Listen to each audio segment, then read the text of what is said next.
नमस्कार, स्वागत है आपका उत्कर्ष क्लासेज की इस ऑनलाइन क्लास में। दोस्तों, और विकारी शब्द में अंतिम विकारी शब्द हमारा चल रहा है जिसका नाम है क्रिया। और पूर्व की कक्षा में हम क्रिया तथा इसके प्रकारों की चर्चा आरंभ कर चुके थे। क्रिया के जो हमने प्रकार पढ़ना आरंभ किया था तो हम बता चुके हैं आपको कि क्रिया के जो प्रकार हैं उनके विभिन्न क्या थे, आधार थे। विभिन्न क्या थे, आधार थे। और इन आधारों में भी हमने सबसे पहले बात की किस पर, कर्म के आधार पर। किस पर बात की, कर्म के आधार पर। और यह हमने जान लिया कि कर्म के आधार पर क्रिया के कितने प्रकार थे, दो। कितने प्रकार थे, दो। और दो में कौन कौन से थे, एक था अकर्मक और दूसरा है आपका सकर्मक। दूसरा कौन सा है, सकर्मक। यहाँ तक की पूर्ण बातें हम कर चुके हैं। आज की जो कक्षा हम आरंभ करने वाले हैं, पूर्व कक्षा में मैंने आपको बताया कि सकर्मक क्रिया जो होती है इसके भी वापस से कितने भाग होंगे, दो भाग होंगे। कितने भाग होंगे, दो भाग होंगे। तो अब हम बात करने वाले हैं कि जो सकर्मक क्रिया होती है उसके दो भाग कौन कौन से हैं, उन्हें हम कैसे पहचानेंगे। तो आज के बिंदु को हम आरंभ करते हैं सकर्मक क्रिया के भेदों से।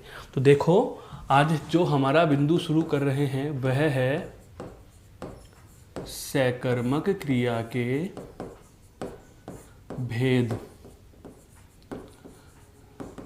और सकर्मक क्रिया के भेद यदि आपसे पूछ लिया जाए तो सदैव जवाब क्या आएगा, दो होंगे। कौन कौन से होंगे दो भेद। सबसे पहला जो आता है वह आता है एक कर्मक क्रिया। सबसे पहला जो प्रकार आएगा वह आएगा एक कर्मक क्रिया। और दूसरा जो भेद है वह होगा दोस्तों द्विकर्मक क्रिया। पुनः सुन लीजिए, सकर्मक क्रिया के दो भेद हैं। कितने भेद हैं, दो भेद हैं, जिनमें एक नाम है एक कर्मक क्रिया और दूसरा नाम है द्विकर्मक क्रिया। एक कर्मक क्रिया, देखो नाम से ही पता चल रहा है एक कर्मक क्या होगी, एक। और यहाँ पर क्या लिखा हुआ है, द्वि।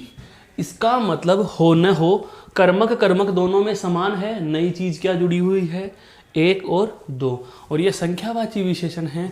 हमने पूर्व कक्षा में जाना भी था कि ये संख्या लिखी हुई है। तो एक कर्मक का मतलब कर्म कितना है, एक। द्विकर्मक का मतलब कर्म कितने होंगे, दो। बहुत जगह आपको हो सकता है द्विकर्मक की जगह बहुकर्मक भी लिखा हुआ मिल जाए। पहले यह जान लीजिए कि द्विकर्मक और बहुकर्मक का अंतर क्या होगा मेरे दोस्तों। तो सुनो इस बात को, चाहे एक कर्मक हो चाहे द्विकर्मक हो, होगी तो क्या, सकर्मक। कहने का मतलब यह है कि हम कल जान चुके थे क्या से हम क्या करते हैं, प्रश्न बनाते हैं। क्या लिखकर क्या करते हैं, प्रश्न बनाते हैं। और क्या से जो प्रश्न बना लेंगे, उस प्रश्न को बना लेने के बाद हमारे पास यदि जवाब होता है, यदि जवाब होता है तो सदैव क्या होगी, वह सकर्मक होगी। और यदि क्या से प्रश्न बनाया और जवाब नहीं होता दोस्तों, तो उस स्थिति में आप उसको क्या कहते हो, अकर्मक क्रिया। क्या हो जाएगी, अकर्मक क्रिया हो जाएगी। अब यहाँ पर ध्यान देने वाली बात, यहीं से हमारा प्रश्न निकल कर आ रहा है कि जो एक कर्मक हो या द्विकर्मक हो, सबसे पहली शर्त है कि वाक्य में क्या का जवाब होगा। वाक्य में क्या का जवाब होगा। और जो जवाब होगा तो जाहिर सी बात है वह सकर्मक तो होगी ही होगी। अर्थात एक कर्मक या द्विकर्मक क्रिया वाले वाक्यों में निश्चित रूप से हमें कर्म मिलेगा। और निश्चित रूप से हमें कर्म मिलेगा तो जो त्रिपद सूत्र हमने लिखा था कल, क्या, कर्ता, उसके बाद में क्या है, कर्म, और उसके बाद में क्या होगा, क्रिया। ये तीनों हमें प्राप्त होंगे ही होंगे। ये तीनों हमें प्राप्त होंगे ही होंगे। यहाँ तक की बात समझ में आ चुकी दोस्तों। अब देखो आगे, सबसे पहले हम चर्चा आरंभ करेंगे एक कर्मक क्रिया क्या होगी। तो देखो, एक कर्मक क्रिया का मतलब यह हुआ कि वाक्य में क्रिया के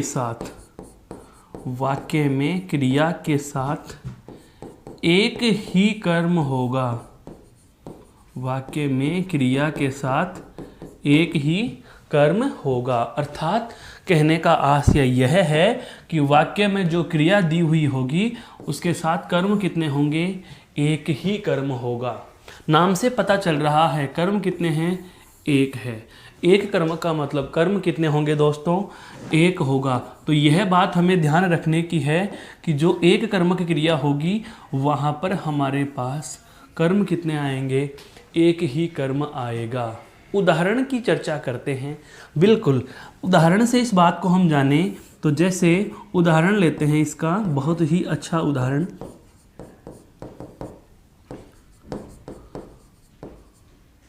मोहन पुस्तक पढ़ता है।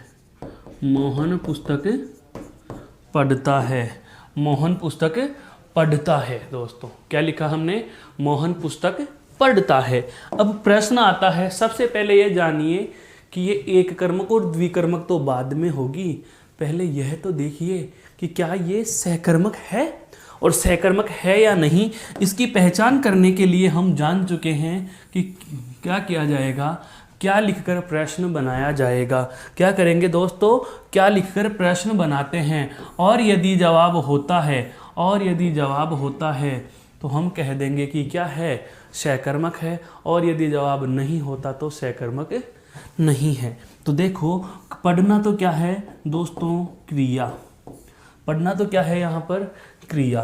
काम करने वाला मोहन क्या हुआ, कर्ता। मोहन क्या हुआ, कर्ता। मोहन पुस्तक पढ़ता है। क्या पढ़ता है, पुस्तक पढ़ता है।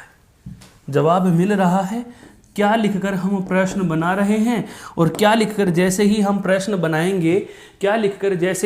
बनाएंगे तो हमें जवाब भी प्राप्त हो रहा है। कि हमारा जो कर्म है वह क्या है, पुस्तक है। अब देखने वाली बात यह है दोस्तों कि इस वाक्य में देखो, कर्ता मोहन हुआ, पढ़ना उसकी क्रिया हो गई, तो जो पुस्तक है कितने कर्म आए, एक ही कर्म आया। अर्थात मूल रूप में तो यह वाक्य कौन सी क्रिया का हुआ, सहकर्मक क्रिया का। कौन सी क्रिया का हुआ, सहकर्मक क्रिया का हुआ। और सहकर्मक क्रिया में भी ये कौन सी क्रिया हो गई, तो आप बेझिझक कह सकते हैं कि सर यह एक कर्मक क्रिया हो जाएगी। दोस्तों यह क्या हो जाएगी, एक कर्मक क्रिया हो जाएगी। एक बार यहाँ तक की बात समझ में आई क्या? पुनः सुन लीजिए पूर्ण वार्ता कि हम आज जो सहकर्मक क्रिया के दो भेद करने वाले हैं, उन दोनों भेदों के नाम आपके सामने उल्लिखित हैं। एक तो है एक कर्मक क्रिया और एक है द्विकर्मक क्रिया। द्विकर्मक का दूसरा नाम आपको क्या मिल सकता है, बहुकर्मक। अंतर यह है, जैसे हम हिंदी में वचन केवल दो होते हैं, एक वचन और बहुवचन। एक वचन और बहुवचन। अगर संख्या में एक है तो एक होगा, और एक से अधिक दो होंगे तो आप द्विकर्मक कह रहे हो। आप चाहो तो हिंदी में जैसे बहुवचन माना जाता है तो द्विवचन न कहकर आप उसे बहुवचन कह सकते हो, अर्थात द्विकर्मक न कहकर आप उसे बहुकर्मक कह सकते हो। तो जब भी आपको सहकर्मक क्रिया के भेद पूछे जाएंगे तो पहली बात तो सदैव हमें क्या होगा, वाक्य दिया होगा। बहुत महत्वपूर्ण बात है यह है। अगर केवल क्रिया के प्रकार पूछता है तो दोस्तों क्रिया के प्रकार पूछते समय हमें शब्द दे सकता है। यह परीक्षा लेने वाले या पेपर बनाने वाले की मनोवृत्ति पर निर्भर करता है कि उसने वाक्य से प्रश्न पूछना है या शब्द से प्रश्न पूछना है। लेकिन यदि सहकर्मक क्रिया के भेद यदि पूछना चाहेगा तो मजबूरी है उनकी कि उन्हें क्या लिखना होगा, सदैव वाक्य लिखना होगा। क्या लिखना होगा दोस्तों, सदैव वाक्य लिखना होगा। ये बहुत ही अनिवार्य शर्त है जो हमें सहकर्मक क्रिया के भेदों के लिए ध्यान रखने की होगी। कि यदि सकर्मक क्रिया के भेद पूछे जाएंगे तो हमें वाक्य देकर ही प्रश्न पूछ सकता है, अकेला शब्द देकर प्रश्न नहीं पूछ सकता। यहाँ तक की बात समझ में आ चुकी, इसको एक बार देख लीजिए गौर से, फिर हम और आगे बढ़ते हैं। यह केवल हमने सकर्मक क्रिया के भेद जो दो हैं उनमें पहले की बात की है, कौन से, एक कर्मक। अब बात करते हैं दोस्तों हम सकर्मक क्रिया के दूसरे भेद की, और जो सकर्मक क्रिया का दूसरा भेद है वह बहुत ही अच्छा, क्या, द्विकर्मक। आप चाहें तो इसे दूसरा नाम दे सकते हो, क्या, बहुकर्मक क्रिया, द्विकर्मक या बहुकर्मक क्रिया। अब बहुकर्मक क्रिया हम पढ़ना आरंभ करें उससे पहले यह ध्यान में रहना चाहिए कि यह प्रकार किसका है, सकर्मक क्रिया का। किसका प्रकार है दोस्तों, सकर्मक क्रिया का भेद है। यह सकर्मक क्रिया का भेद है, और सकर्मक क्रिया का ये कौन सा भेद है, तो आप कह सकते हो कि यह श्रीमान जी दूसरा भेद है, नाम द्विकर्मक या बहुकर्मक। एक कर्मक में तो कर्म कितना थे, एक। द्विकर्मक या बहुकर्मक में कर्म कितने होंगे, एक से अधिक, या मैं कहूँ दो कर्म होंगे। कैसे होंगे जानो जरा। जैसे मैं कहूँ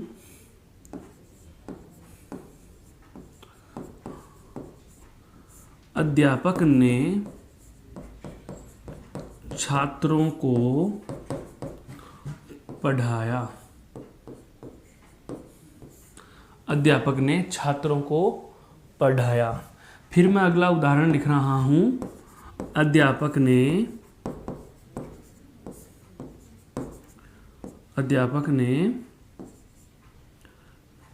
पाठ पढ़ाया।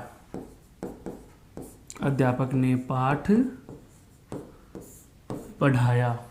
फिर मैं लिख रहा हूं इन दोनों को जोड़ते हुए एक अलग ही लाइन, क्या, अध्यापक ने छात्रों को पाठ पढ़ाया।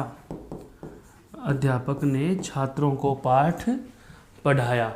इन तीनों उदाहरणों को पढ़ना है बहुत अच्छे से, समझ में आएंगी बहुत सारी बातें इसमें। ये केवल सामान्य से 3 उदाहरण ही नहीं लिखे, इन 3 उदाहरणों में मैंने 3 बड़े टॉपिकों का संकेत दे दिया आपको। वो कैसे दिया, मैंने आपको कल भी कहा था, पूर्व की कक्षा में भी हम बहुत बार बातें कर चुके हैं कि हिंदी की व्याकरण के सारे बिंदुओं के मध्य अंतर संबंध पाया जाता है। हम इन्हें जोड़ते हुए पढ़ेंगे, और जोड़ते हुए पढ़ते हैं दोस्तों तो ध्यान देना यहाँ पर। सबसे पहले एक उदाहरण की हम बात करें तो देखो उदाहरण में क्या लिखा हुआ है, अध्यापक ने छात्रों को पढ़ाया। पढ़ाना तो क्या है दोस्तों यहाँ पर, क्रिया। पढ़ाना तो क्या है यहाँ पर, क्रिया। और जैसा कि हम पूर्व की कक्षा में जान चुके हैं, इधर ध्यान दीजिए जरा, क्या लिखा हुआ है, कर्ता कारक होता है, और कर्ता कारक की विभक्ति क्या है, ने। अर्थात एक तरफ तो हम क्या लिख रहे हैं, कारक, और एक तरफ क्या लिख रहे हैं, उसकी विभक्ति। एक तरफ क्या लिख रहे हैं, उसकी विभक्ति। तो जो कर्ता कारक होता है उसकी विभक्ति क्या है, ने। उसके बाद दूसरा जो कारक है उसकी विभक्ति क्या है, कर्म कारक की विभक्ति क्या होती है, को। ये दोनों चीज़ें हमारे लिए बेहद महत्वपूर्ण हैं। ये दोनों चीज़ें जानना अति आवश्यक है। यह वाली बात हम बाद में सीखेंगे। एक बार जुड़ती हुई बात आ गई तो पहले हम इसी का विस्तार ले लेते हैं, इसी का वर्णन प्राप्त कर लेते हैं कि इन दोनों की जानकारी हमें होना क्यों आवश्यक है, कर्ता कारक की विभक्ति ने और कर्म कारक की विभक्ति को। तो दोस्तों जानते हैं इनमें ऐसा क्या छुपा है वो समझिए। वाक्य में मैंने कल आपको बताया था, पूर्व की कक्षा में हमने जाना कि वाक्य में जहां कहीं भी कारक की विभक्ति लिखी होगी उसके ठीक पहला शब्द संबंधित विभक्ति का कारक होता है। यह बात हम जान चुके हैं पूर्व में भी और पुनः बता रहा हूं। जैसे यहाँ वाक्य में हमें क्या लिख रहा हुआ मिल रहा है, ने। और दोस्तों ने कौन से कारक की विभक्ति है, कर्ता कारक की। इसका मतलब ने जहां भी लिखा होगा उसके ठीक पहला शब्द क्या होगा, कर्ता होगा। वाक्य में ने जहां भी लिखा हुआ है उससे ठीक पहला पद कौन है, अध्यापक। तो अध्यापक क्या होगा, कर्ता कारक हो जाएगा। अध्यापक क्या हो जाएगा दोस्तों, कर्ता कारक हो जाएगा। यहाँ पर यह बात आपको जान लेना बेहद आवश्यक है। पुनः सुन लीजिए, वाक्य में जहाँ भी कारक की विभक्ति, विभक्ति को आप कारक चिन्ह भी कह सकते हो, कारक चिन्ह भी कह सकते हो, विभक्ति को आप परसर्ग भी कह सकते हो। तो कारक चिन्ह विभक्ति या कारक का जहाँ भी परसर्ग लिखा होगा वाक्य में, उससे ठीक पहला पद उसी विभक्ति का कारक होता है। यह एक सामान्य सा नियम हमें ध्यान में रखना है। ने लिखा हुआ है तो ने से पहले वाक्य में सदैव क्या है? कर्ता। ने से पहले वाक्य में क्या आ रहा है? कर्ता। तो यहाँ यह कर्ता कारक हो गया। इसका मतलब वाक्य में पढ़ना क्रिया थी और कर्ता कारक हो गया। अब देखो यहाँ पर दूसरा जो पद लिखा हुआ मिल रहा है, को।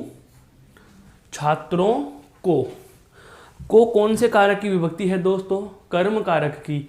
तो बिना दिमाग लगाए आप कह सकते हो कि को जहाँ भी लिखा है उससे ठीक पहला पद, को जहाँ भी लिखा है उससे ठीक पहला पद क्या होगा? कर्म होगा। क्या होगा? कर्म होगा।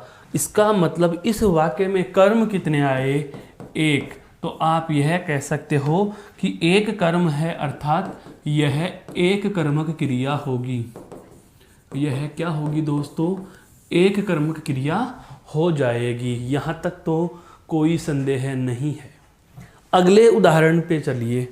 अध्यापक वही कर्ता, पढ़ाना क्रिया। क्या पढ़ाया? पाठ पढ़ाया। क्या पढ़ाया? पाठ पढ़ाया। यह हमें क्या शब्द से प्रश्न बनाने पर जवाब मिला? यह हमें क्या शब्द से प्रश्न बनाने पर जवाब मिला? क्या का जवाब क्या मिला? पाठ। तो यह क्या हो जाएगा? कर्म हो जाएगा दोस्तों। क्या हो जाएगा? कर्म हो जाएगा। और जैसे ही आप इसे कर्म का नाम देंगे, तो यहाँ भी एक ही कर्म हमें मिला, क्योंकि इधर तो कौन है? कर्ता। यह तो कौन हुआ दोस्तों? कर्ता। पढ़ाना क्या है? उसकी क्रिया। तो कर्म कितना रहा? एक। और जब वाक्य में आपको एक ही कर्म मिलता है, तो क्रिया यहाँ भी क्या हो जाएगी दोस्तों? एक कर्मक हो जाएगी। यहाँ भी क्या हो जाएगी? एक कर्मक हो जाएगी। आप यह कह सकते हो कि इस वाक्य में भी क्रिया कौन सी है? सकर्मक की एक कर्मक है। अब महत्वपूर्ण उदाहरण पर चल रहे हैं जो हमारे लिए बेहद आवश्यक है। कौन सा? अध्यापक ने छात्रों को पढ़ाया। इसको हम नई स्लाइड पर लेते हैं, एक बार आप इसको गौर से देख लीजिए। देखो, अब अध्यापक ने छात्रों को पढ़ाया और अध्यापक ने पाठ पढ़ाया, दोनों को जोड़ते हुए हम एक उदाहरण बना रहे हैं। क्या? कि अध्यापक ने छात्रों को पाठ पढ़ाया। अध्यापक ने छात्रों को पाठ पढ़ाया। यह उदाहरण हमने लिया। हम इस उदाहरण का पूरा पोस्टमार्टम करेंगे कि यहाँ एक कर्मक होगी या द्विकर्मक होगी, एकर्मक है या सकर्मक है। सबसे पहली बात तो क्या पढ़ाया? पाठ पढ़ाया। ये लो जी, इसका मतलब क्या से जवाब मिल रहा है? तो क्रिया तो सकर्मक है दोस्तों। अब सकर्मक में भी अब मैं पूछूं कि यहाँ एक कर्मक है या द्विकर्मक है, यह जानने की बात है। तो देखो, अध्यापक ने, यहाँ से इसको हम पूरा विश्लेषणात्मक रूप से जानने का प्रयास करते हैं। अध्यापक ने क्या है? कारक की विभक्ति। ने क्या है? कारक की दोस्तों विभक्ति है। और कारक विभक्ति होने की वजह से यहाँ पर अध्यापक कौन सा शब्द हो गया? कर्ता हो गया। यह क्या हो गया? कर्ता। और पढ़ाना क्या है दोस्तों? उसकी क्रिया है। पढ़ाना क्या है? उसकी क्रिया है। यहाँ तक तो हमें कोई संदेह नहीं। अब महत्वपूर्ण बात आ रही है छात्रों को, और एक है पाठ। दोनों चीजें समझना। मैंने आपसे अभी पूर्व की इस कक्षा में अभी देखा, अभी हमारे 2-5 मिनट पहले की वृत्तांत में आया था कि जहां भी कारक की विभक्ति को लिखी होगी उससे ठीक पहला पद क्या होगा? संबंधित विभक्ति का कारक होगा। कहने का आशय यह हुआ कि वाक्य में यदि को लिखा हुआ मिल रहा है तो उससे ठीक पहले लिखा पद कर्म होगा। उससे लिखा ठीक पहले पद क्या होगा? कर्म। अभी यहाँ पर हमें को लिखा हुआ मिल रहा है तो को से पहले क्या लिखा हुआ मिल गया दोस्तों? छात्रों मिल गया। क्या मिल गया? छात्रों। तो छात्रों के लिए हम कहेंगे कि यहाँ पर यह क्या है? कर्म है। यहाँ पर यह क्या है? कर्म है। दो बातें पता चल चुकी। पहली बात पता चली कि विभक्ति जहाँ लिखी होगी उससे ठीक पहला पद संबंधित विभक्ति का कारक होगा। दूसरी बात यह पता चली कि हमारे वाक्य में विभक्ति को लिखी हुई थी और को विभक्ति जो है वह कर्म कारक की है। को विभक्ति कर्म कारक की है, अर्थात को से लिखा पहला पद सदैव क्या होगा? कर्म होगा। और आपने इसको क्या कह दिया? कर्म कह दिया। अब एक नई चीज हमें और जाननी है। यह भी पहली वाली स्लाइड में हमने जाना था क्या कि क्या से हम क्या करते हैं दोस्तों? प्रश्न बनाते हैं। क्या से हम क्या करते हैं? प्रश्न बनाते हैं। और क्या से जैसे ही प्रश्न बनाएंगे तो जो जवाब होगा वो सहकर्मक होगा। सहकर्मक का मतलब क्या से प्रश्न बनाने के बाद क्या का जो भी जवाब आता है वह कर्म होगा। और यहाँ पर हमारे क्या का जवाब देखो, अध्यापक ने छात्रों को क्या पढ़ाया? अध्यापक ने छात्रों को क्या पढ़ाया? तो आपका जवाब आ रहा है पाठ। अभी अभी हमने जाना कि क्या शब्द से प्रश्न बनाने के बाद जो भी जवाब आता है उसे हम कर्म कहते हैं।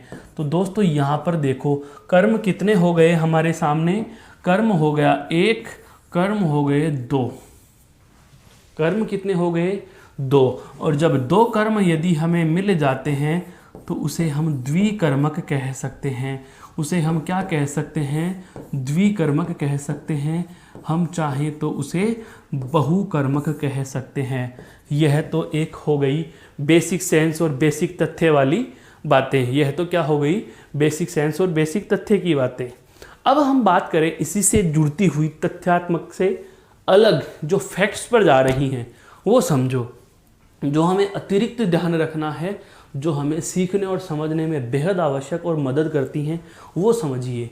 क्या क्या बताऊंगा, ऐसी चीज़ें पता चलेंगी ना। अब तक तो ये सारी चीज़ें किताबों में लिखी पड़ी हैं, हमने उनको सूचीबद्ध और संकेतबद्ध तरीके से मैंने आपके सामने रख दिया।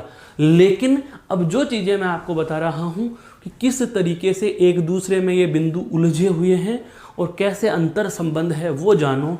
इतनी बड़ी रामायण आपको याद ना हो तो विचलित नहीं होना। अपनी बुद्धि को व्यस्त करने की आवश्यकता कदापि नहीं है। यह तथ्य यदि हमें याद नहीं रहता तो हम दूसरे तरीके से भी इसका जवाब निकाल सकते हैं। देखो कैसे बता रहा हूँ, बहुत महत्वपूर्ण बातें। सबसे पहली बात, कर्ता के साथ क्या लिखा हुआ हो? ने लिखा हुआ हो। क्या लिखा हुआ हो दोस्तों? ने लिखा हुआ हो। हमारे वाक्य में देखो कर्ता के साथ में क्या लिखा हुआ है? ने।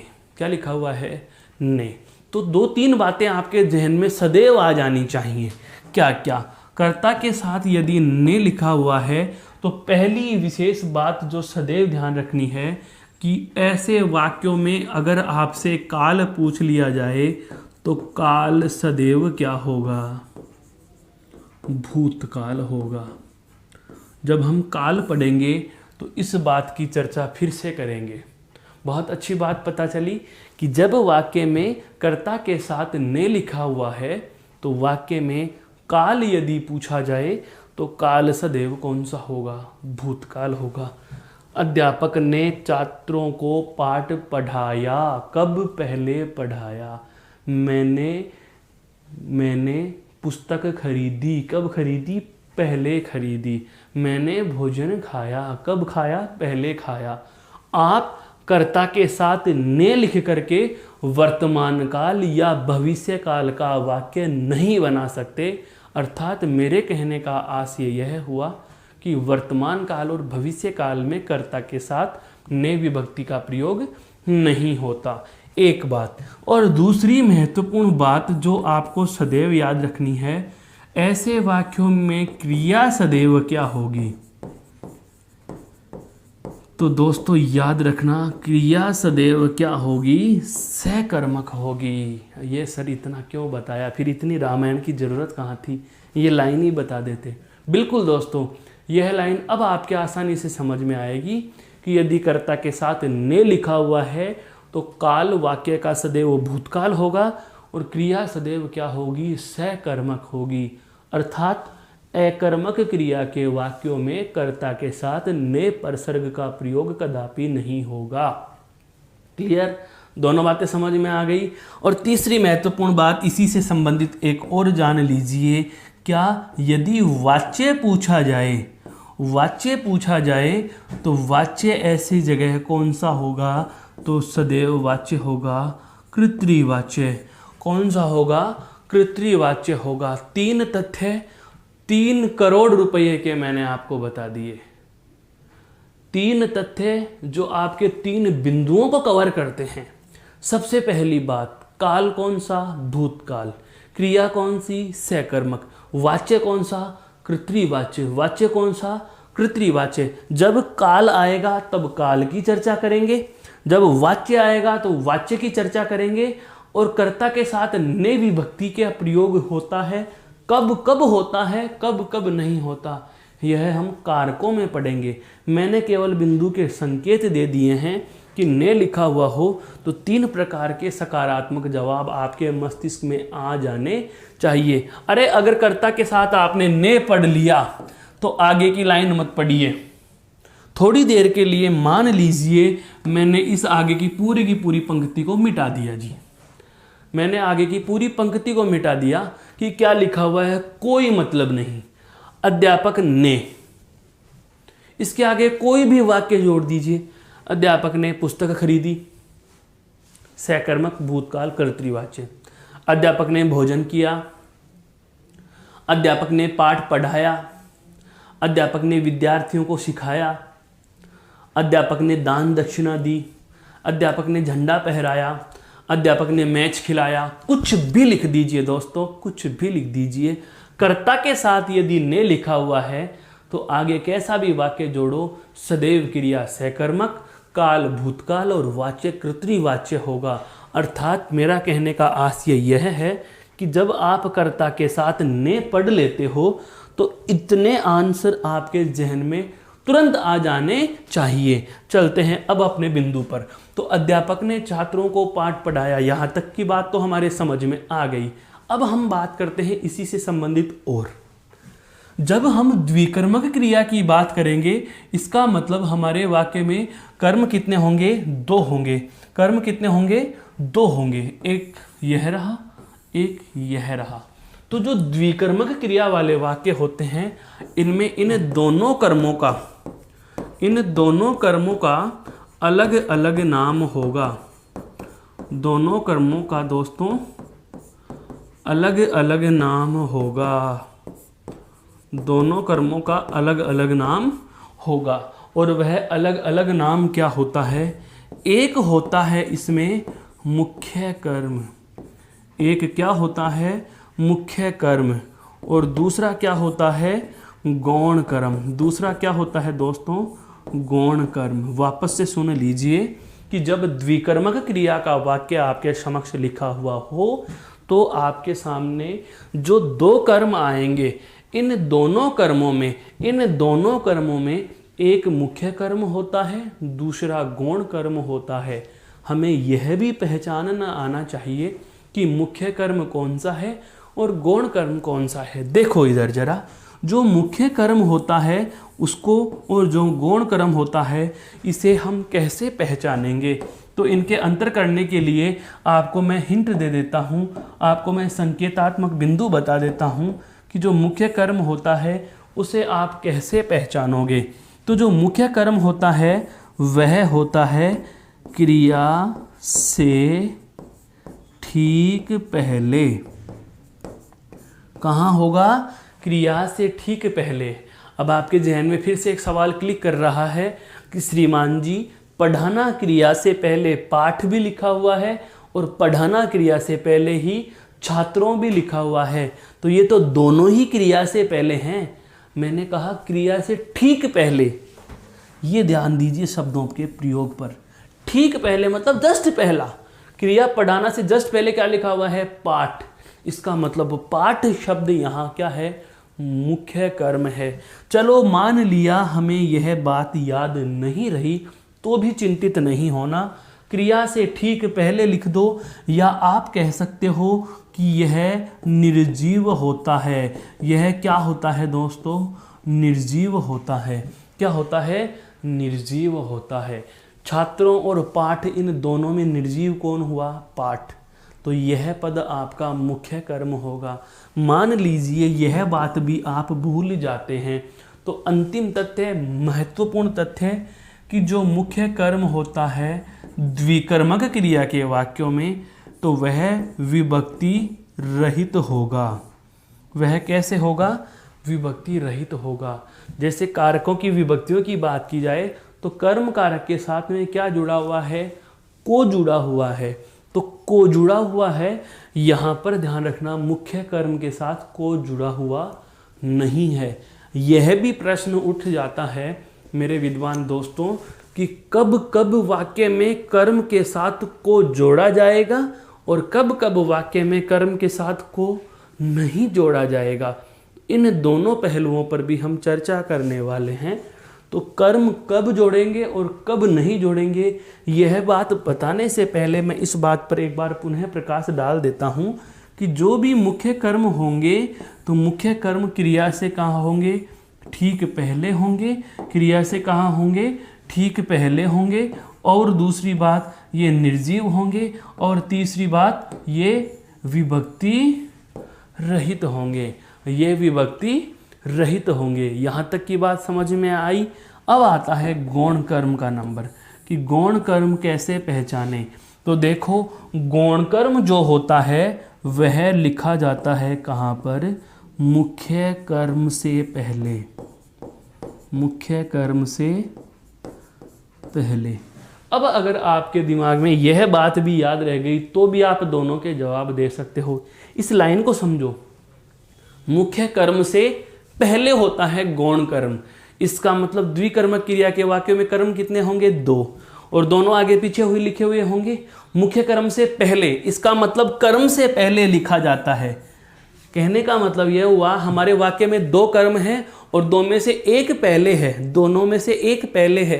ये लिखा हुआ है, मुख्य छोड़ दीजिए, इसमें मैं ये कह दूं कि यह कर्म से पहले है। यह कर्म से पहले है। थोड़ी देर इतना ही समझ लीजिए, इसमें क्या लिखा हुआ है? ये कर्म से पहले है। इसका मतलब 2 कर्म थे तो एक से तो पहले है, इस कर्म से तो पहले है। अगर आप इसको कर्म कहो तो इससे पहले थोड़ी होगा। दोनों कर्म हैं, इन दोनों में से पहले आया, इन दोनों में से इस कर्म से पहले यह है, इससे पहले थोड़ी है कोई, यह इसके बाद है, तो इस कर्म से पहले। तो इसका मतलब यह हुआ कि यह कहाँ लिखा हुआ है? मुख्य कर्म से पहले। मान लीजिए यह बात याद नहीं रही तो आप इसको कह सकते हो कि यह सजीव या प्राणीवाचक होगा। यह क्या होगा? सजीव या प्राणीवाचक होगा दोस्तों, सजीव या प्राणीवाचक होगा। और तीसरी महत्वपूर्ण बात जो आती है वह आती है क्या? कि जो गौण कर्म होता है वह होता है विभक्ति सहित। वह कैसे होगा दोस्तों?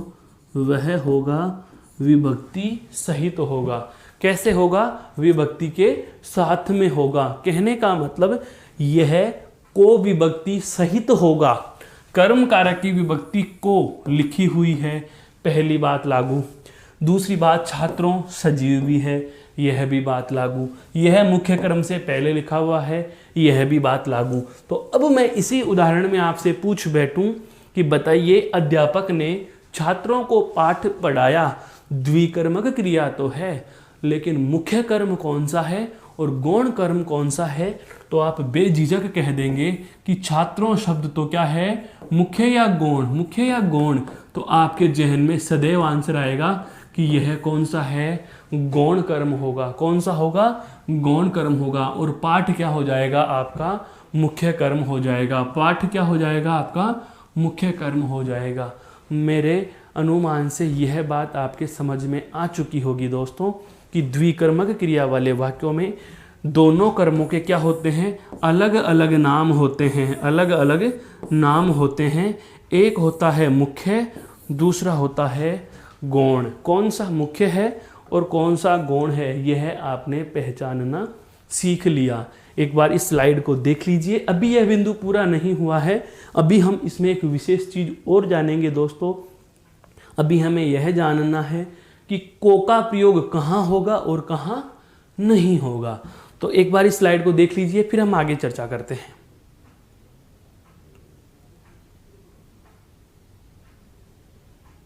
देखो, अब द्विकर्मक क्रिया के संदर्भ में हम जान चुके हैं, मुख्य कर्म और गौण कर्म हम जान चुके हैं। तो एक छोटी सी जुड़ती हुई बात मैं आपको और बता देना चाहता हूं, क्या कि को विभक्ति, कौन सी दोस्तों, को विभक्ति। को विभक्ति जो मूल रूप में कौन से कारक की है, कर्म कारक की है। कौन से कारक की है, कर्म कारक की है। ये कर्म कारक की जो को विभक्ति होती है, इस को विभक्ति का प्रयोग कहाँ कहाँ होगा, तो ध्यान रखना, यदि सजीव कर्म होता है, ऐसा कर्म होता है, सजीव कर्म होता है, तो सजीव कर्म के साथ हम सदैव को का प्रयोग कर सकते हैं। सदैव को विभक्ति का प्रयोग किया जा सकता है। सदैव को विभक्ति लिखी जाती है। सदैव को विभक्ति लिखी जाती है। यह बात आपके समझ में आ चुकी होगी मेरे दोस्तों, कि यदि वाक्य का कर्म सजीव हुआ तो को विभक्ति लिखी जाएगी।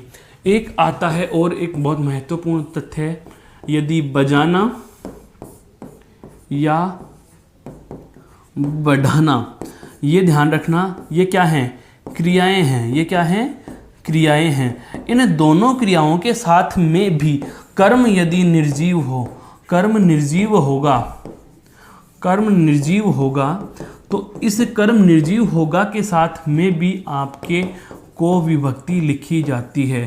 को विभक्ति लिखी जाएगी। यह बात ध्यान रखने की है।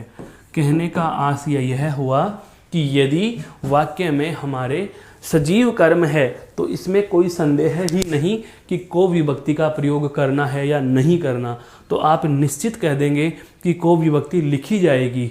लेकिन महत्वपूर्ण बात अगर हमारे आ रही है, वह क्या है, देखो, सजीव कर्म के साथ सदैव लिखना ही लिखना है। जैसा कि यहाँ लिखा हुआ है, देखो, छात्रों, सजीव कर्म है तो को लिखा हुआ है।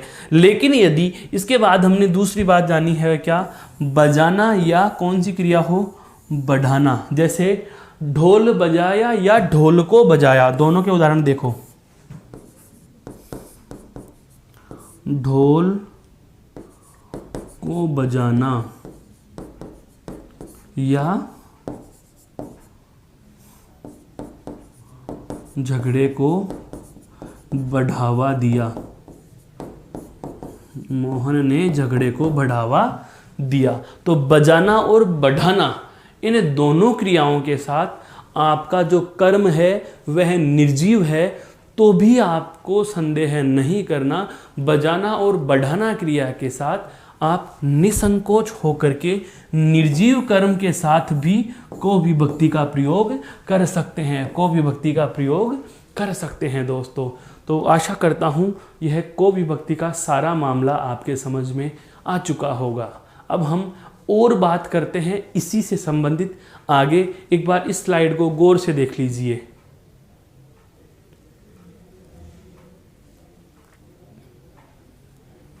अब देखो, इसमें एक महत्वपूर्ण बात और आती है, ध्यान रखना। एक उदाहरण लिख रहा हूं मैं आपके लिए। क्या, जैसे राजा ने, मैं ने लिख करके छोड़ देता हूं। 3 प्रकार के प्रश्न यदि पूछ लिए जाएं, इस वाक्य में काल जो होगा वह कैसा होगा, तो काल आपके जहन में सदैव कौन सा आएगा, काल सदैव आप इसमें भूतकाल लिखोगे। यदि इस वाक्य में आपसे क्रिया पूछ ली जाती है तो क्रिया सदैव सहकर्मक होगी। और यदि इसी वाक्य में आपसे वाच्य पूछा जाए तो वाच्य कौन सा होगा, कर्तृवाच्य होगा। कौन सा होगा, कर्तृवाच्य होगा। तो हम आगे बढ़ते हैं। तो राजा ने, आगे मैं लिख रहा हूं, गरीबों को कंबल दान दिए। राजा ने क्या किया? दान दिया है। किसे दिया है? गरीबों को दिया है। और क्या दिया है? कंबल दिया है। गरीबों को क्या दिया? कंबल दिया। बार बार बोल रहा हूं, उस बात पे समझो। क्या दिया? क्या? कंबल। क्या? कंबल। क्या का जवाब जो भी आता है वह हम पहले से ही जानते हैं कि क्या का जो जवाब आएगा वह कर्म होगा। एक बात। दूसरी बात भी मेरे दोस्त सब जानते हैं कि को लिखा हुआ है, को विभक्ति किसकी? गरीब के साथ में लिखा हुआ है, अर्थात यह क्या है? कर्म है। क्यों? क्योंकि को विभक्ति कौन से कारक की है? कर्म कारक की विभक्ति को लिखी हुई है। यहाँ पर ने लिखा हुआ है और ने कौन से कारक की विभक्ति है? तो आप कह सकते हो कि ने तो कौन से कारक की विभक्ति है? कर्ता कारक की है। ने कौन से कारक की विभक्ति हो गई? कर्ता कारक की हो गई। और देना क्या है दोस्तों? तो देना है आपके यहाँ पर लिखी हुई क्या? क्रिया। देना क्या लिखी हुई है? क्रिया लिखी हुई है। वाक्य पुनः पढ़ें। राजा ने गरीबों को कंबल दान दिए। अर्थात बहुत सारे गरीब लोग हैं, उनको राजा ने कंबल दान दिए। सवाल मेरा क्या है वो जानिए। दिए गए वाक्य में क्रिया होगी एकर्मक,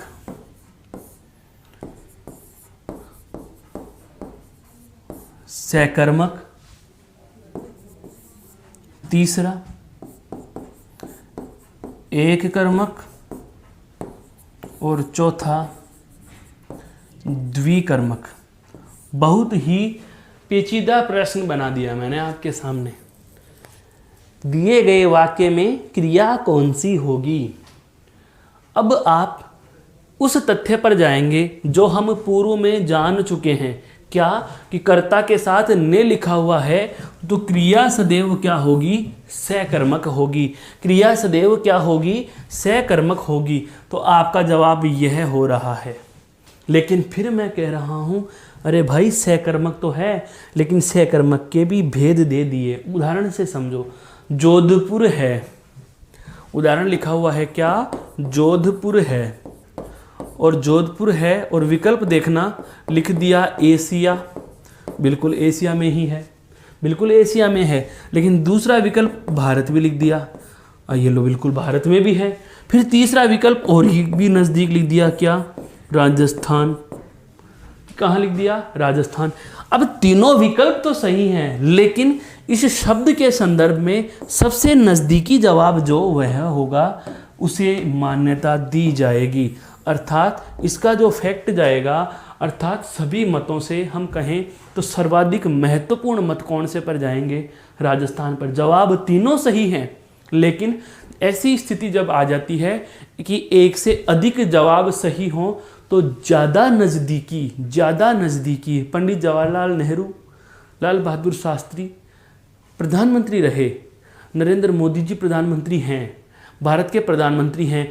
अब आपके लाल बहादुर शास्त्री जी का भी नाम लिखा हुआ है और अटल बिहारी वाजपेयी का नाम भी लिखा हुआ है, सरदार मनमोहन सिंह का नाम भी लिखा हुआ है और नरेंद्र मोदी जी का भी नाम लिखा हुआ है। नाम चारों हैं, चारों ही प्रधानमंत्री हैं। जवाब कौन सा होगा? नरेंद्र मोदी जी वर्तमान जो हैं, अर्थात सबसे नज़दीकी जो जवाब होता है उसे सही माना जाता है। यदि ये दोनों विकल्प थोड़ी देर के लिए मान लो हटा दिए जाते, यदि ये दोनों विकल्प मान लीजिए थोड़ी देर के लिए हटा दिए जाते और यहाँ पर क्या लिखा होता? केवल सकर्मक और एक लिख दिया जाता अकर्मक। यहाँ दूसरा होता एक व दो दोनों या उपयुक्त में से कोई नहीं, तो उस स्थिति में आप सकर्मक कर सकते थे। लेकिन आपको प्रश्न पूछने वाले ने बड़ा दिमाग लगा करके प्रश्न दे दिया कि अकर्मक या सकर्मक पहचानो, तो आपने सकर्मक पहचान लिया। अब आगे आओ एक कर्मक या द्विकर्मक।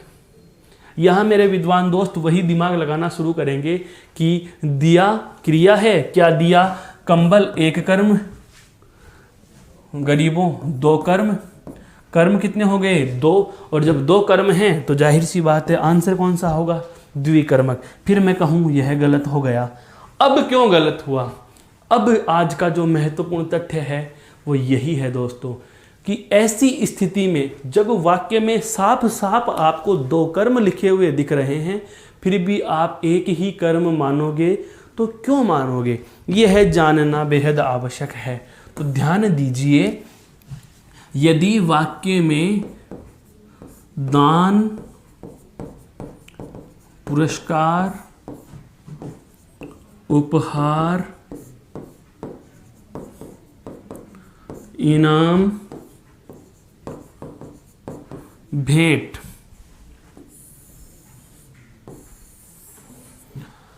दान, पुरस्कार, उपहार, इनाम या भेंट आदि का भाव होता है। ये क्या है? भाव हैं, फीलिंग्स हैं। किस भाव से हम किसी को कौन सी चीज दे रहे हैं, यहां पर किस भाव में दिया गया है? दान दिया गया है। तो इसे और अच्छे से समझो, इसे हम और अच्छे से समझेंगे कि यदि वाक्य में क्रिया क्या हो? देना क्रिया हो।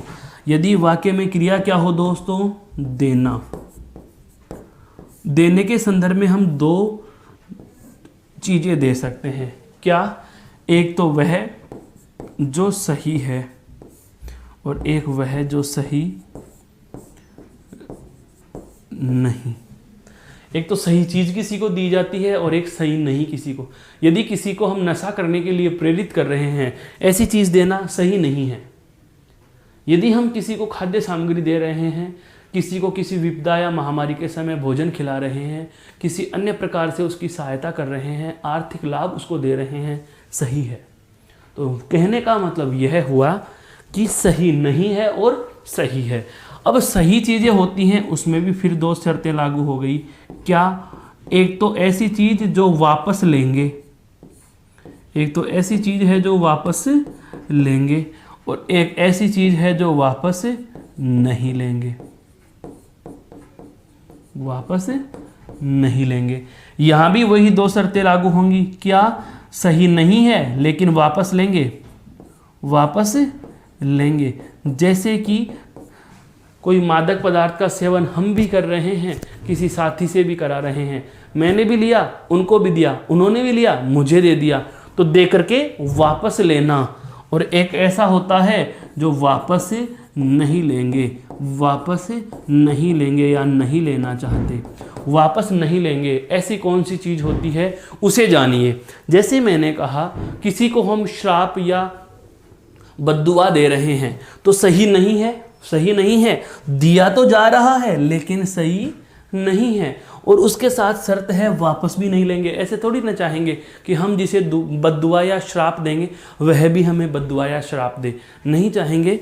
तो ऐसी चीज़ जो दी जाती है लेकिन सही नहीं हो, इन दोनों का हमें ध्यान नहीं रखना है।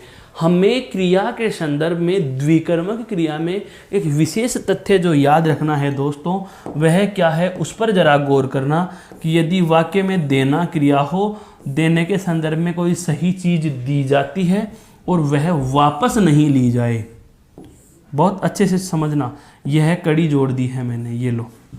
ऐसी कोई चीज़ है जो देना क्रिया के संदर्भ में है, सही चीज़ है और वापस नहीं ली जाएगी। जैसे आप किसी को पैसे देंगे तो सही है देना, उधार दे रहे हैं तो वापस भी लेंगे।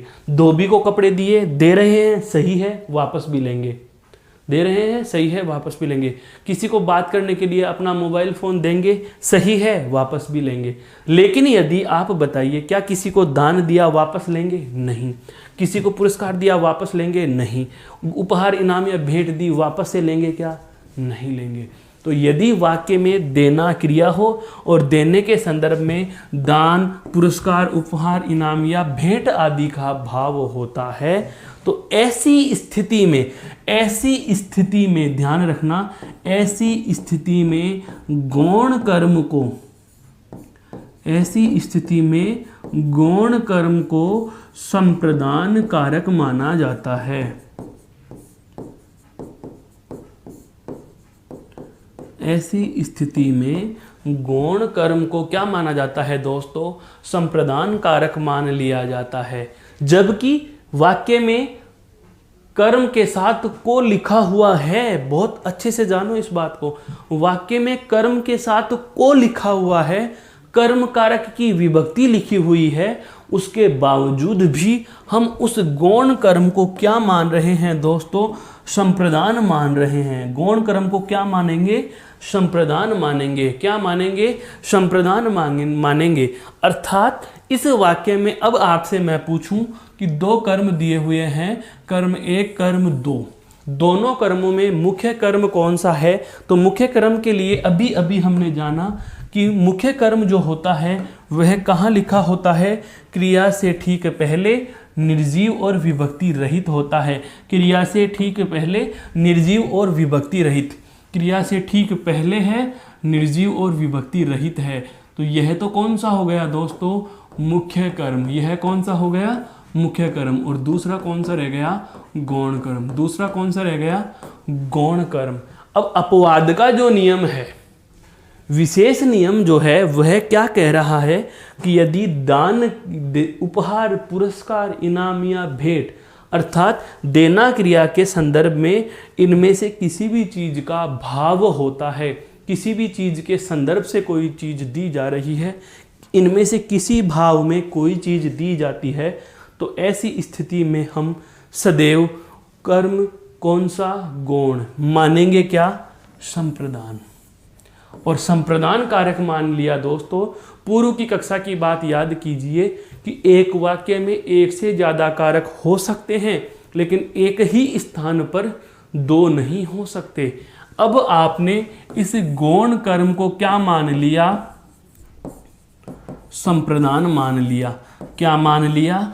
संप्रदान मान लिया। तो बताओ, यह तो कर्म रहा ही नहीं। तो कर्म हमारे पास कितने रह गए? एक। कर्म हमारे पास कितने रह गए? एक। तो यह तो कर्म रहा ही नहीं, तो यह तो क्या हो गया दोस्तों? संप्रदान कर्म कितना रहा? एक। तो जवाब क्या हो जाएगा? एक कर्मक क्रिया। जवाब क्या हो जाएगा? एक कर्मक क्रिया। इसका सही जवाब क्या होगा दोस्तों? एक कर्मक क्रिया जवाब सही होगा। समझ में आ चुका होगा, मेरा मानना है। यह तथ्य आप बहुत अच्छे से जान पाए हैं कि यदि वाक्य में देना क्रिया हो और देने के संदर्भ में दान, पुरस्कार, उपहार, इनाम या भेंट दी जाती है, तो ऐसी स्थिति में गौण कर्म को संप्रदान कारक माना जाता है। गौण कर्म को संप्रदान कारक मान लिया जाता है, अर्थात क्रिया एक कर्मक होगी। अर्थात क्रिया एक कर्मक होगी। इस तथ्य को भी यदि आप परिभाषा के शब्दों में लिखना चाहें तो हम यहाँ पर एक तथ्य लिख सकते हैं, विशेष नोट डाल करके। क्या? कि यदि वाक्य में देना क्रिया हो, यदि वाक्य में देना क्रिया हो और देने के संदर्भ में दान, पुरस्कार, उपहार, भेंट, इनाम आदि का भाव हो,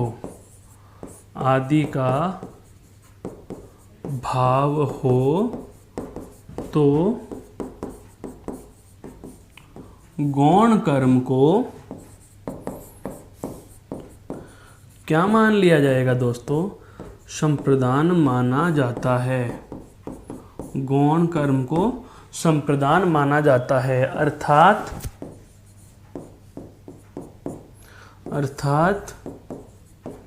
क्रिया एक कर्मक होगी। अर्थात क्रिया क्या होगी? एक कर्मक होगी। अब ध्यान दीजिए, यहाँ दो बातें आपको सदैव याद रखने की हैं। वो क्या हैं दोस्तों?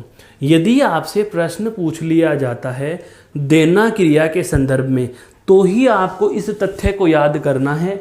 यदि देना क्रिया के अलावा कोई स्थितियाँ आ जाती हैं, देना क्रिया के अलावा कोई भी द्विकर्मक क्रिया का वाक्य आए, तो आपको उस स्थिति में भ्रमित होने की आवश्यकता कदापि नहीं है।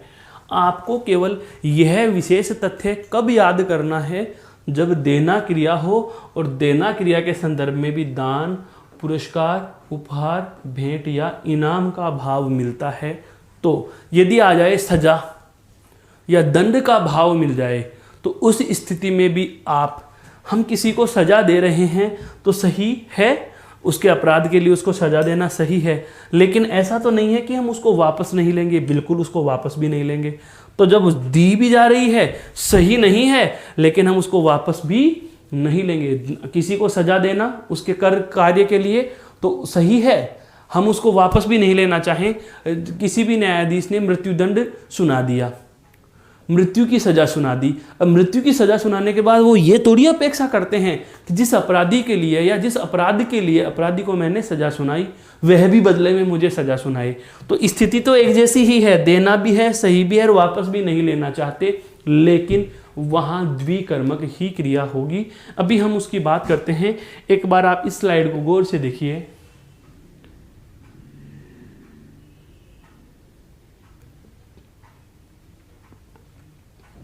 स्थिति क्या है समझो दोस्तों। जैसे मान लीजिए मैंने एग्जाम्पल लिखा, क्या राजा ने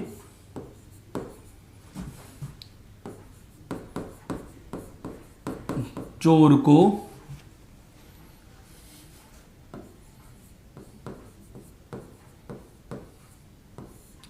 मृत्युदंड सुनाया या दिया। राजा ने चोर को मृत्युदंड दिया। ध्यान रखना, राजा ने करता है, राजा ने करता है दोस्तों। चोर को यहां पर को लिखा हुआ है, इसका मतलब कर्म। क्या मृत्युदंड, क्या मृत्युदंड, यह भी कर्म है। कर्म कितने मिल गए? 2। तो जवाब क्या कहेंगे? द्विकर्मक। अब आपके जहन में प्रश्न आ गया कि सर आपने पूर्व कथन में यह कहा है कि जब ऐसी स्थिति हो कि देना क्रिया हो, सही चीज दी जा रही है और वापस नहीं ली जा रही। ध्यान दीजिए, अपराधी को अपराध के लिए सजा देना सही है और वापस नहीं ले रहे, तो स्थिति तो एक जैसी हो गई। तो इसे आप द्विकर्मक क्यों कह रहे हैं? तो दोस्तों द्विकर्मक मैं इसलिए कह रहा हूं, हमें यह कथन भी याद रहना चाहिए कि यदि वाक्य में पुरस्कार का भाव, उपहार का भाव या भेंट इनाम या दान का भाव नहीं मिले तो हमें भ्रमित होने की आवश्यकता नहीं है। अब आप बताइए, यहाँ पर दंड या सजा वाली स्थिति है और दंड या सजा की स्थिति में इसे द्विकर्मक ही मानेंगे। जो आपका गौण कर्म है, यहाँ पर गौण कर्म को आप संप्रदान नहीं कहोगे। गौण कर्म को हम यहाँ संप्रदान नहीं कहेंगे दोस्तों। गौण कर्म यहाँ पर गौण कर्म का गौण कर्म ही रहेगा, कर्म कारक ही रहेगा। और जब यह भी कर्म कारक है, यह भी कर्म कारक है, तो हमें यदि 2 कारक कर्म मिल रहे हैं तो ऐसी स्थिति में आप इसे द्विकर्मक या बहुकर्मक क्रिया कह देंगे। द्विकर्मक या बहुकर्मक क्रिया कहेंगे। यह वाली बात भी आज समझ में आ चुकी है दोस्तों। तो यह आज जो हमने अभी की कक्षा में सारी बातें जानी वो किससे संबंधित थी? सबसे पहले हमने दोस्तों देखो क्या जाना है। सबसे पहले हमने दोस्तों आज जो तथ्य लिए वो किसका लिया है? सबसे पहले आज के तथ्यों में देखो हम आरंभ कर चुके थे सहकर्मक क्रिया के भेदों से। कहाँ से आरंभ कर रहे थे? सहकर्मक क्रिया के भेदों से। और सहकर्मक क्रिया के जो 2 भेद थे उसमें हम एक कर्मक और उसके बाद हमने दूसरा जाना कौन सा? द्विकर्मक। द्विकर्मक का भी हमने जो दूसरा नाम दिया वह क्या दिया? बहुकर्मक। फिर बहुकर्मक में भी हमने विशेष चीज क्या जाने? मुख्य कर्म और गौण कर्म। फिर उसके बाद हमें एक महत्वपूर्ण बात का और पता चला और वह महत्वपूर्ण बात क्या चली? बात दान उपहार का भाव। दान उपहार का भाव ऐसी स्थिति में क्या माना हमने? संप्रदान कारक। तो 2 कक्षाओं में, पिछले इन 2 दिवसों में या पिछली 2 कक्षाओं में हम सारी बातें क्या क्या जान चुके हैं कि क्रिया क्या होती है, इसके प्रकार कैसे होंगे, कौन से आधार पर, अर्थात कर्म के आधार पर इसके जो 2 प्रकार हैं, अकर्मक क्या होगा, सकर्मक क्या होगा, फिर सकर्मक क्रिया के जो 2 भेद हैं, इन दोनों भेदों को हम किस तरीके से जानेंगे। जैसा कि हमने 2 कर्मों को बांटा था, क्या क्या, एक नाम आपके सामने आ गया था एक कर्मक, दूसरा नाम क्या आ गया था, द्विकर्मक दोस्तों। तो जो द्विकर्मक नाम हमारे पास आया था, इसमें हमने जानकर सारी बातें समझते हुए अंत में हम यह बात तक भी जान चुके हैं। तो उम्मीद करता हूँ यह सारा बिंदु आपके समझ में आ गया होगा। अब हम अगली कक्षा में बात करेंगे क्रिया को बांटने का अगला आधार, प्रयोग व संरचना के आधार पर। तब तक के लिए आप सभी का धन्यवाद। जय हिंद, जय भारत। धन्यवाद दोस्तों।